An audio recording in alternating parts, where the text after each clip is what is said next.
And I'll give you two more ones that I just found out this year. Axl Rose from Guns N' Roses, who was my hero growing up, was married to Stephanie Seymour. She cheated on him. He was raising her kid from a previous marriage, by the way. She cheated on him with an older guy, a successful, very successful, I think he was a Wall Street guy. She's still married to him, by the way. And she cheated on him, got pregnant, and then left him. So Axl Rose, and this was at the height of his prime. For you young guys, you might not know how big Guns N' Roses were, but this was before the internet, and there were like very few big rock bands. They were just the biggest thing in the world. And he was the most, quote, alpha guy on the planet. Okay, he was raising her kid from another marriage, got cheated on, she left him. He called her every day for a year, and he wrote like Estranged and a couple of these other songs that I love because of that, because of the pain that he felt. And he pretty much became a hermit after that, because that breakup was so bad for him. Elvis Presley, his wife Priscilla Presley, who he married when she was like 15, okay, cheated on him with the karate instructor that he got for her. He was big into karate. Okay, so these aren't just relationships that have failed. These are, these ultra successful guys who get cheated on for various reasons. Okay, I mean, one reason is familiarity breeds contempt. Another reason could have been she's not happy in the relationship. Another reason could have been she was just attracted to other guys because women are the same as men. They like variety as well. And another reason could be it's the wrong woman for a relationship. Okay, you could be the best husband and the best boyfriend in the world, but if you chose the wrong woman for a relationship, it doesn't matter. Right? It's just like you choose the wrong business. It doesn't matter how hard you work. And how good you are at it, it is not going to work. You can't make something wrong right. So there's these innumerable factors in play. Okay, so I just want to be able to educate you because occasionally I run into these things pop up in my news feed or whatever, alpha this, alpha that. Look, guys, here's the reality. Okay, you want to be a player in the game of life, not boxed into some caricature of how you should be and how you should act. Yes. You want to be confident. Yes, you want to play to be a leader. Yes, you want to maximize your sexual market value.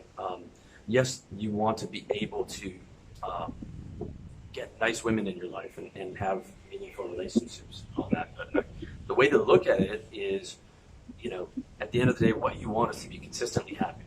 Okay, so look at it as I am playing the game of life. This is created to me, this is coming to me into my consciousness through God. I didn't create myself.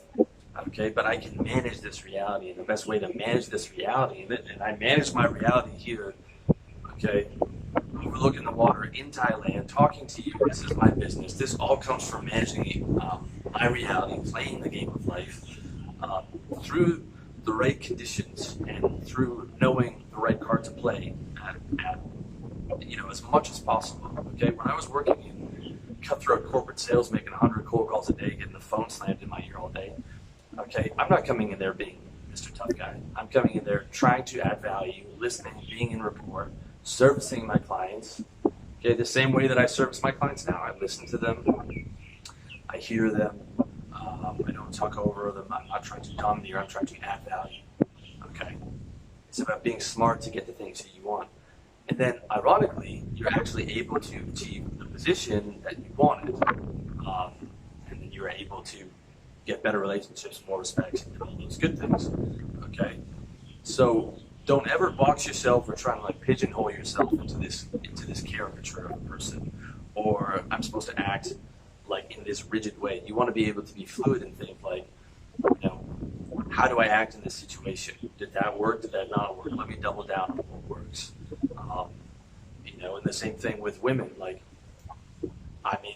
I hear a lot of guys that understand sort of the game, and they're still telling you to get, traditionally married in the West where there's a 50% divorce rate. And I'm never going to tell you that. That's not to say you couldn't have a great relationship for the rest of your life, but, you don't know for certain.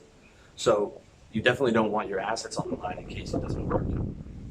That's my opinion, at least. But, there's no reason you can't try for that, right? You can go in and out of sort of non-monogamous relationships, intimate monogamous relationships, but you're doing what's best for you. But you're not thinking because I'm so alpha and I'm so good in bed that this girl will lock down forever. Okay, don't be a mark for yourself.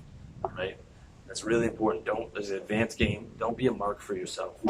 Okay, don't think that like the rules of life and everything don't apply to you too, because they really do. So it's about being humble. It's about taking the ego out of it, and then it's about like playing. And I'm not saying manipulate or like anything negative, but just like you're aiming to be as happy as possible. You're aiming to have max out your health, wealth, relationships, lifestyle. Okay, the best frame for that is viewing life as a game and aiming to play it accordingly. And you can play into some really fun stuff.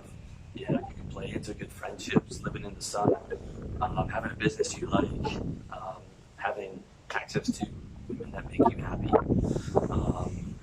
You know, as long as you're smart about it, you keep your ego out of it. You're willing to learn. You double down on what works. You're always, you know, a student of the game of life, aiming to play better, have more fun, help more people, add more value, all those good things.